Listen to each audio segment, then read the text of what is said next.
Do you ever wonder why it is that you're so frustrated and stressed out by people and the things that they do, or even the way that they act when they're around you? Well, the reason why is going to blow you away because it's really so very simple. You're not going to believe it. You're not going to believe it. So this morning, after my morning routine, I tuned into the Mel Robbins podcast, and she had an episode that was, now let me take a look. It was the one trick you need to master to live a more peaceful and fulfilled life. Now, in that episode, she focused 100% on something called the let them theory.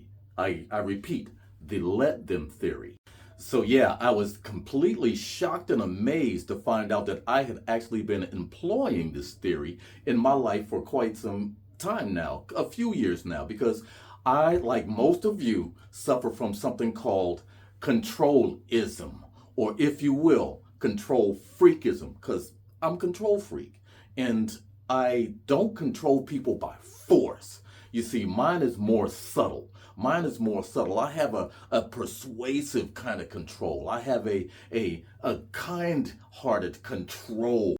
And I know with me, the only reason I'm frustrated, angry, or stressed out by people is when they don't live, walk, talk, breathe, drive, eat, talk to people, and relate to people in a way that I think they should. But the truth is that we can't control anyone. We cannot control anyone. And all trying to control people does is leave us frustrated. It leaves us angry. It leaves us really disappointed with people because, man, if you would just drive your car like I think you should drive your car, then your life would be much better. But that's not real, because the reality is that people are going to do what people do. I cannot get people to do what I think they should do. Hell, it's enough for me to get myself to do what I think I need to do. And I don't have time to be focusing on people, but we all spend so much time focusing on the things that other people should do. The real simple answer is to stop trying to get people to do what we think they should do, what we want them to do. We have to let people be people. And that's what this episode that Mel Robbins was discussing was all about. That's what the let them theory is all about. You see, in my life has been for the past few years all about this. Let me let you be you so that I get to be me. You see, when I'm me, I'm at peace. When I'm letting you be you, I'm at peace because it doesn't matter how you act. That's none of my business. That's none of my business. The only time I try to control you is when I think you don't know what you're doing. Or I think, I'm a legend in my own mind, that I know better than you how you should be living, how you should be behaving, how you should be walking, how you should be talking, how you should be relating to that woman that you're in a relationship with, but y'all aren't happy. I have the answers. So I thought. I don't have the answers. See, and this episode is all about, and she goes on to say that, look, if your job is firing you, let them. Let them. If your friends, if they want to go out and they haven't invited you, and as a matter of fact, you've been left all alone, let them.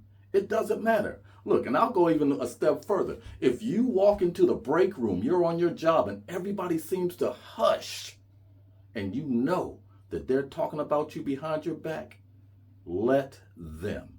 You see, what other people do, how other people behave is none of your business. It's none of your business. And that's why we get so much frustration and stress when we're dealing with other people, because if they would just behave like we think they should behave, well, then everything would be fine. But that's not reality. And that springs from our past. Something in our past making us think that we have to control situations to make them as good as they could be, or to control those situations so that they don't take control of us like other people had taken control of us.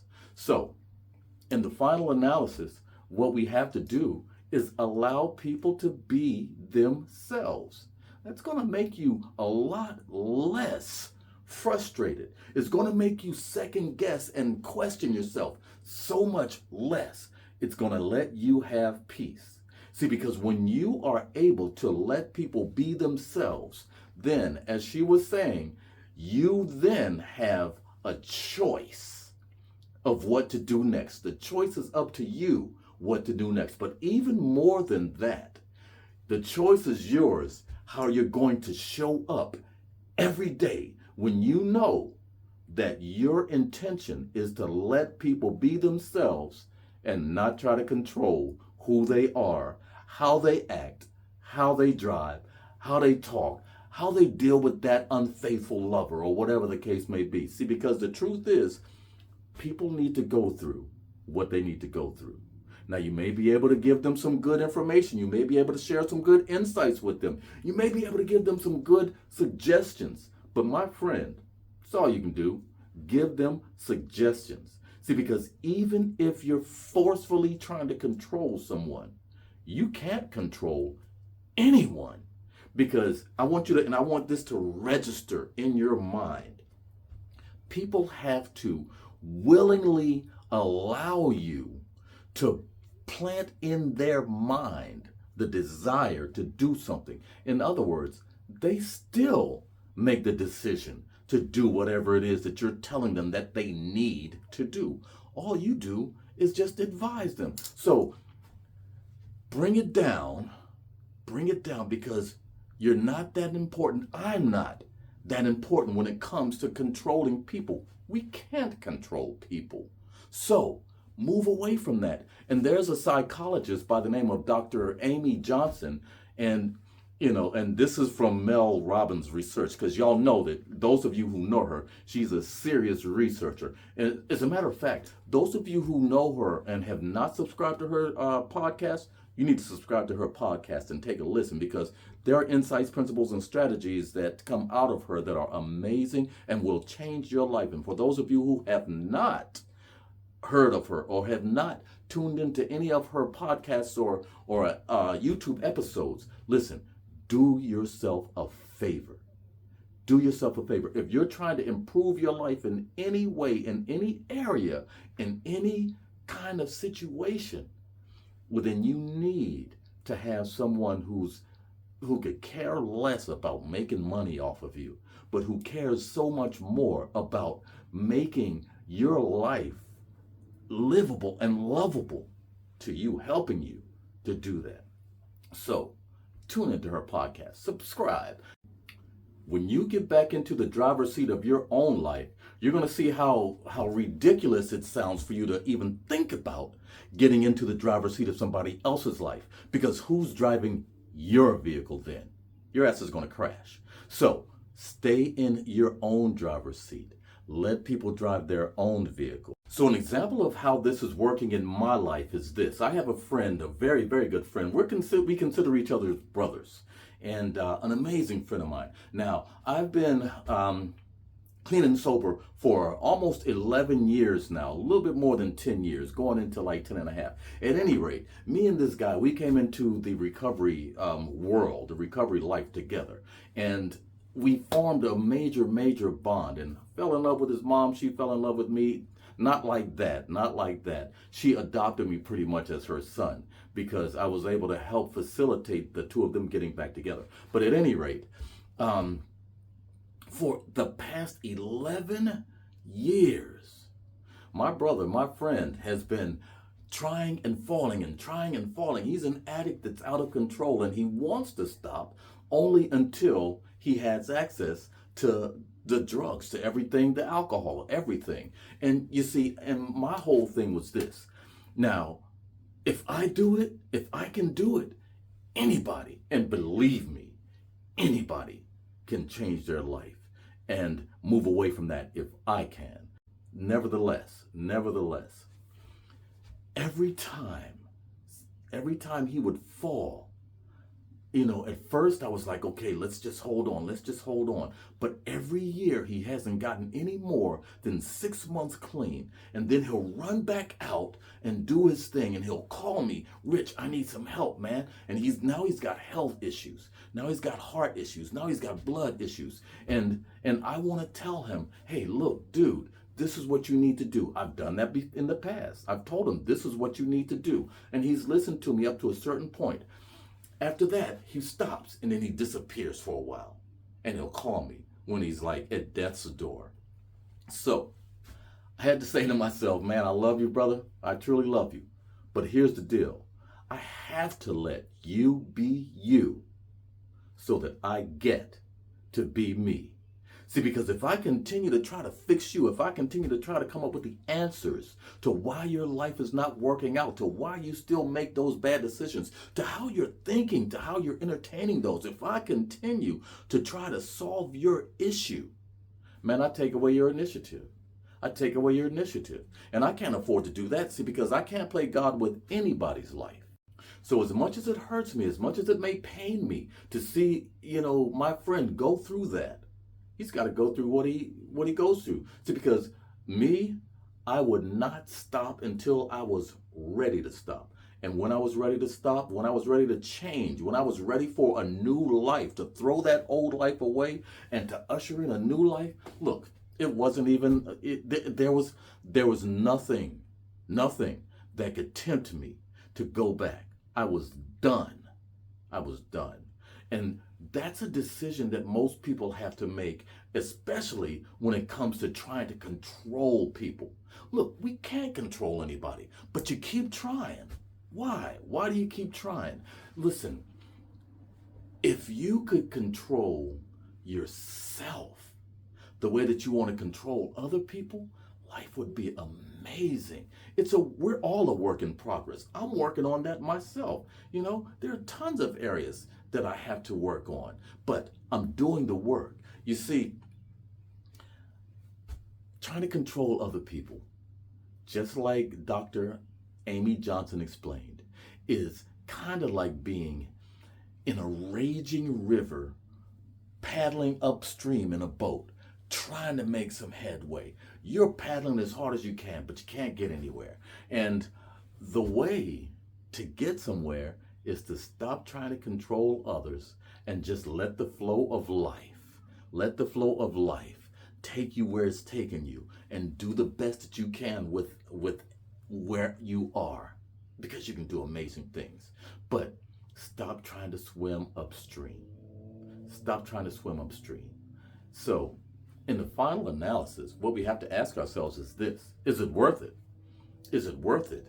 Is it worth it that, that friend continues to date the wrong girl, and you want to tell him, dude, listen, you need to stop choosing and let me help you choose. You need to let me tell you how to date. And then, for you to get frustrated because you can't control that situation. Is it worth it for you to have a major, major meltdown on the highway when that person cuts you off and they don't even care? They don't even think about it, or they're riding up so close behind you that they can see your tonsils. Is it worth it for you to get an attitude? Or is it much better to just say, you know what? Let me let you be you so that I can be me. In other words, let them. Somebody's up that close on you, you can take your foot off the gas. They'll go around. No sweat, no stress. Somebody cuts in front of you, no worries. Cut them off. My favorite word right now, because I drive, pretty much for a living until my business gets off the ground, and I'm working hard on building this life coaching and personal development company. It's coming. But my favorite word is wow. It's wow. Because I look around at people doing crazy things on the road, and how they're just driving like they're the only ones on the road, totally oblivious to anybody else that's on the road. I look around and I say, wow. Is it really that important to this person for them to not care about their own life, let alone somebody else's life, just because they need to get someplace a second or two faster? Doesn't matter. It's none of my business. It's none of my business. The only thing that I can control is me. I can control the way that I drive. It's funny because I always say to myself, I'm driving my drive. I'm driving my drive, and that's what I do every day. So, live your life. Don't try to control anyone else, because you can't. And for heaven's sakes, don't let anyone control you, because nobody can control you. You have to give control away. And just like you have to give control away, others have to give their control away. So it's just not worth it. But I can guarantee you one thing. If you tune in and listen to Mel Robbins' complete episode, again, that's dealing with the let-them theory, that you will be as blown away as I am. Because that's something that has been working in my life in a major, major, major way. It stopped me from being frustrated when family said something about me that I didn't like, that I didn't feel was justified. It helped me out when the company that I worked for let me go because of some erroneous reason, because someone lied. Didn't matter, because it all worked out anyway. So, this is Richard Coles, RHCG Motivation. Please, please don't forget to like and subscribe to this channel, because I'm going to be bringing so much content to you, because we got a lot of work to do. We have a lot of work to do, and I want you to live the best life that you can live. I don't want you to be the kind of person that just gets on social media and posts stuff to give people the impression that you're living a good life. No, most of the people that you see are doing that. They do not have the life that they're showing you. I want you to live authentically good. I want you to lay down at night feeling great about yourself and your life and the decisions and the choices that you made throughout the day. I want you to wake up in the morning feeling like, okay, let's go. I'm excited about this life. I'm going places. Not waking up thinking that you're hating the fact that you got to go to work, or you're hating the life that you're living because it's not what you want to do. You feel like there's so much more. Don't we always feel like there's so much more? That's because there is. I want you to remember, this is Richard Coles, and I'm telling you that I love you because you have always mattered. You matter, and you have always mattered. You're good enough. You have always been good enough, regardless of what people say. And again, you are good. Have a great one. I'll see you in the next video.